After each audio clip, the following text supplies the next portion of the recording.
News forward. महाराष्ट्रातील तमाम अंशतः अनुदानित शिक्षक शिक्षकेतर बंधू आणि भगिनींनो नमस्कार। आज माननीय मुख्यमंत्र्यांच्या निवासस्थानी बैठक पार पडली। माझ्यासोबत जे उपस्थित आहे हे सर्व शिक्षक, विशेषतः पुंडलिकराव रहाटे काका हे स्वतः त्या बैठकीला उपस्थित होते।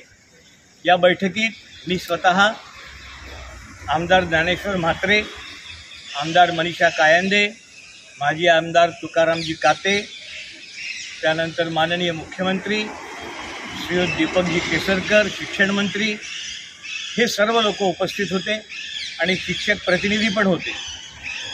या बैठकीत 4 मुद्दे महत्त्वाचे मांडले। एक, टप्पा देता आहात तर प्रचलित द्या। मुख्यमंत्र्यांनी हे स्पष्ट मान्य केलं की टप्पा देतो आहे आणि प्रचलितचा निर्णय काढतो आहे या अधिवेशनात।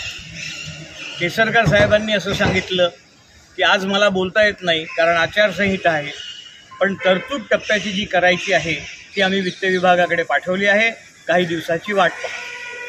त्यानंतर दुसरा मुद्दा मी सांगितलं की 1 नोव्हेंबर 5 पूर्वीच्या लोकांना जुनी पेन्शन योजना दिली पाहिजे। त्यावरही ते बोलले की हो देणारच आहे, या संदर्भात अधिवेशन काळात कार्यवाही करू। तिसरा मुद्दा पुणे स्तरावरील शाळा तात्काळ निकाली काढा, तेही त्यांनी मान्य केलं। आणि चौथा मुद्दा पटसंख्या 23-24 वास्तविक पाहता चर्चेत हा पहिलाच मुद्दा होता, परंतु तो अद्यापही मान्य झालेला नाही, त्याच्यावर अद्यापही कोणता निर्णय झाला नाही। परंतु माननीय मुख्यमंत्र्यांनी सांगितलं की उद्या मला एक नोट द्या, मी उद्या पुन्हा त्यांना एक नोट तयार करून 5 मिनिटं त्यांच्यासमोर भेटणार आहे। आजची बैठक ही श्रीवाजी शेंडगे यांच्याकरता होती, त्यामुळे ती पॉलिटिकल बैठक होती। त्यामुळे हे जे काही मी सांगतो आहे हे निर्णय तिथं तात्काळ झाले नाही, ते भविष्यात होतील। शिक्षणाचे अधिकारी कोणी त्या ठिकाणी उपस्थित नव्हते कारण आचारसंहिता आहे, त्यामुळे फक्त आचारसंहिता संपण्याची वाट पहा। या सगळ्या मुद्द्यांच्या मागे मी आणि ही सगळी टीम ताकदीने लागलो आहे।